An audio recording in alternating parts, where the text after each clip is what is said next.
এই যে রাসূলের মেরাজটা হয়েছে কি কারণে হলো? তিনটা কারণে হয়েছে। তাফসীরের বর্ণনায় আছে আল্লাহর হাবিব সাল্লাল্লাহু আলাইহি ওয়াসাল্লাম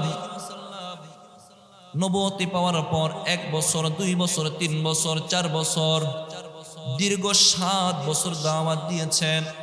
মক্কার কাফের মুশরিকরা দাওয়াত গ্রহণ করে নাই, অল্প সংখ্যক দাওয়াত গ্রহণ করেছে। বিপরীতে নবীকে কষ্ট দিয়েছে, সাহাবায়ে কেরামকে কষ্ট দিয়েছে। এমন কষ্ট দিয়েছে 7ম বছর নবীকে এবং সাহাবায়ে কেরামদেরকে শিয়াবে আবি তালেবের মাঝে বন্দী করে দিয়েছে যে অবরুদ্ধ থাকবা, তোমাদের সাথে কোনো লেনদেন নাই, কথাবার্তা নাই, বিবাহ শাদী নাই, কোনো আদান প্রদান নাই। আপনার সাথে যদি সবার এলাকার সব মানুষের কথাবার্তা বন্ধ হয়ে যায়, বেচা কিনা বন্ধ হয়ে যায়, বিবাহ শাদী বন্ধ হয়ে যায়, সমাজে চলাফেরা করতে পারবেন না, সবচেয়ে কষ্ট হবে ওইটা। নবীকে সাহাবায়ে কেরামদেরকে 7ম বছর শিয়াবে আবি তালেবের মাঝে বন্দী করে দিয়েছেন। 7, 8, 9, 10ম বছর খুলেছে, মোট 3 বছর শিয়াবে আবি তালেবের মাঝে নবী এবং সাহাবায়ে কেরাম বন্দী। 3টা বছর কষ্টে কাটানোর পর নবী সিদ্ধান্ত নিলেন, আর আমি মক্কার জমিনে থাকবো না।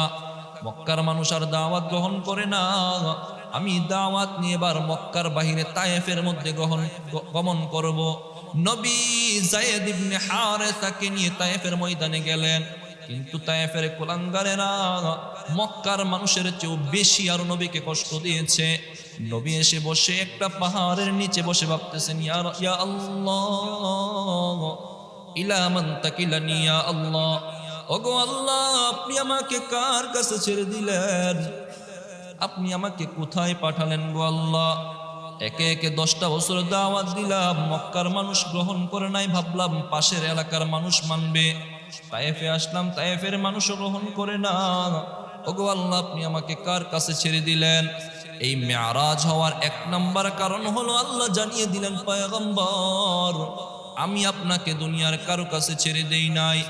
আগেও আমি আপনার অভিভাবক ছিলাম, আজকেও আমি আপনার অভিভাবক আছি, সামনেও আমি আপনার অভিভাবক থাকব।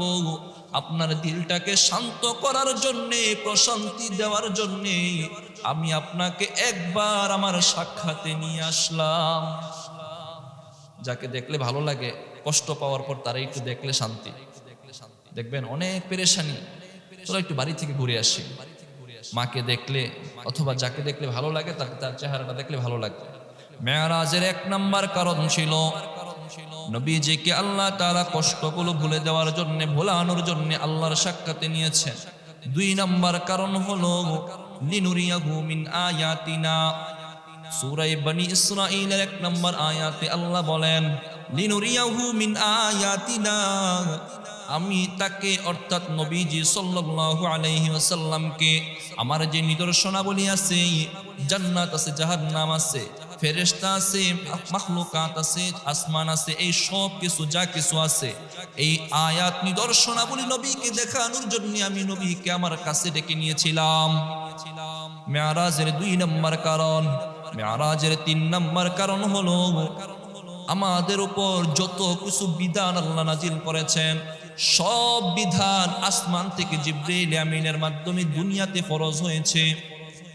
আসমান থেকে আল্লাহ পাঠাইছেন জিবরাইল আমিনের মাধ্যমে, নবীও দুনিয়াতে ছিলেন, দুনিয়াতেই ফরজ হয়েছে। কিন্তু নামাজ একমাত্র ফরজ বিধান যেটা আল্লাহ কোন ওসিলার মাধ্যমে পাঠান নাই, জিবরাইল আমিনের মাধ্যমে পাঠান নাই, যেটাকে আল্লাহ তাআলা দুনিয়ার জমিনেও ফরজ করেন নাই, যেটাকে ফরজ করার জন্য আল্লাহ তাআলা তার হাবিবকে স্বয়ং কাছে ডেকে নিয়েছেন। নামাজ ফরজ করছে একদম কাছেটাই না, কাছে নিয়ে, বন্ধু আসছো, চলো একটা হাদিয়া নিয়ে যাও, চলো একটা হাদিয়া নিয়ে যাও। ইনশাআল্লাহ কি হাদিয়া পেয়েছেন, কি কি দেখেছেন, আগামী সপ্তাহে ইনশাআল্লাহ আলোচনা শুনবো। মুহতারাম হাজিরিন, শিক্ষা নিয়ে